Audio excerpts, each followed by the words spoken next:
તો આપણે બ્રેકડાઉન કરીશું સમંદર મૂવી જે આવ્યું છે અને ટ્રેલર ઉપરથી સ્ટોરી કઈ દિશામાં જાય છે તેને થોડું બ્રેકડાઉન કરીએ. ગુજરાતી મૂવીઝને આવા મૂવીઝની સખત જરૂર છે જે સમંદર કદાચ લઈને આવે છે. તો આ મિત્રો છે ઉદય અને સલમાન, એકબીજાના કટ્ટર ભાઈબંધ, એકબીજા માટે જાન પણ આપતા અને એકબીજા માટે જાન લઈ પણ લેતા એ પ્રકારના ગાઢ મિત્રો. અને એની શરૂઆત થાય છે બાળપણના એક પ્રસંગથી, જે આપણને બતાવવામાં આવે છે કે પોલીસ પાછળ પડી છે અને ચેસ કરે છે.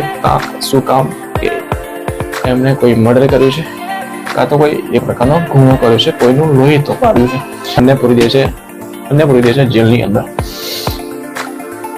થોડા વર્ષો બાદ તે આપણને મળે છે જેલની બહાર જ્યારે થઈ ગયા હોય છે એ મોટા, જે ઉદય અને સલમાન થઈ ગયા હોય છે મોટા. અને ત્યારે આપણને બતાવવામાં આવે છે ટ્રેલરની અંદર કે એ થઈ ગયા હોય છે રાજા એક સમંદરના એ રાજા થઈ ગયા હોય છે, સામ્રાજ્ય ઉભો કરી દીધો હોય છે, જેમ કે KGF ખનીજમો.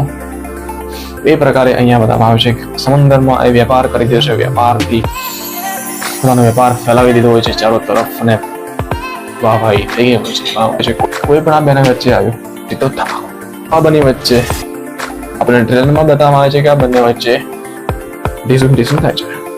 એકબીજાનું બોચું લાલ કરવા માટે તત્વ તો કેમ થયા આ બંને એકબીજાના વિરુદ્ધ. તો એની માટે થોડી આગળ જઈએ તો બતાવવામાં આવે છે થાય છે ઇલેક્શનમાં ઉભા રહે છે બે દાવેદાર ઇલેક્શનની અંદર ઉભા રહે છે. અને એક બાજુ છે રેડ, એક બાજુ છે બ્લુ પક્ષ.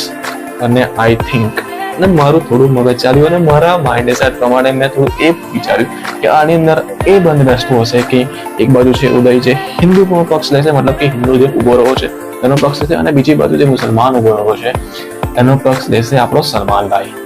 અને આથી બેવની અંદર કદાચ દરારો પડે છે. દરારો એક્ઝેક્ટલી ક્યાં પડે છે મૂવી સાથે જોઈશું, ખબર પડી જશે. પણ એક્ચ્યુઅલી શું થયું છે એ ડોન્ટ નો. અને ત્યારથી બંનેના વ્યવહાર અલગ પડી જાય છે, બંનેના વેપાર અલગ પડી જાય છે, બંનેના વ્યવહાર અને વેપાર બંને અલગ પડી જાય છે. તો આગળ શું થશે, પ્રેઝન્ટેશન કેવું હશે, સ્ટોરી તો થોડી આપણે બ્રેકડાઉન કરી દીધી છે. તો પ્રેઝન્ટેશન શું હશે, આની પ્રોડક્શન વેલ્યુ, મતલબ કે પ્રોડક્શન વેલ્યુ અને બજેટ થોડું હાઈ લાગે છે, ખર્ચો કર્યો એવું લાગે છે. મૂવી એકદમ બેસ્ટ ક્વોલિટીનું આ ગુજરાતી મૂવી લાગે છે, જેવું કે કોઈ મોટું KGF, પુષ્પા જેવું કોઈ મૂવી આવ્યું હોય એ પ્રકારનું ગુજરાતી ધડામ દઈને પ્રહાર કર્યો છે. આ મૂવીથી સમંદર મૂવીથી જે પણ શરૂઆત છે એકદમ ટોપ નોચ શરૂઆત કહી શકાય. શરૂઆત ધાસુ છે તેવી છે કે આ મૂવીને પાન ઇન્ડિયા તરીકે પણ રિલીઝ કરી શકો છો, હિન્દીની અંદર ડબિંગ કરી શકો.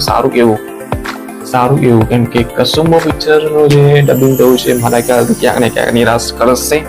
એટલા માટે હું કહું છું કે તમે પાન ઇન્ડિયાની તરીકે આ રિલીઝ કરી શકો, કેમ કે આ જ એવું મૂવી છે કે જે હિન્દી ભાષાની અંદર પણ કમાઈ શકે છે, દાવેદારી પોતાની દાખવી શકે છે. આ મૂવી એ પ્રકારનું મારા ખ્યાલથી લાગે છે. સમંદર મૂવી હજુ સુધી રિલીઝ થયું નથી, રિલીઝ પછી પ્રેઝન્ટેશન જોઈએ, ટોટલ સ્ટોરી જોઈએ, પછી ખબર પડશે. પણ ત્યાં સુધી ટ્રેલર જોતા તેવું લાગે છે આ મૂવીને કદાચ થોડું ડિસાઇડ તમારે કરવું જોઈશે કે આ મૂવી પ્રબળ દાવેદાર છે હિન્દી ઓડિયન્સ માટે પણ. કે સ્ટોરી એ પ્રમાણે છે, પ્રેઝન્ટેશન એ પ્રમાણે છે, production value, acting wise totally ફાડી નાખ્યું છે અને મોટા પડદા ઉપર પડદો ફાડી જશે એ પ્રકારનો છે.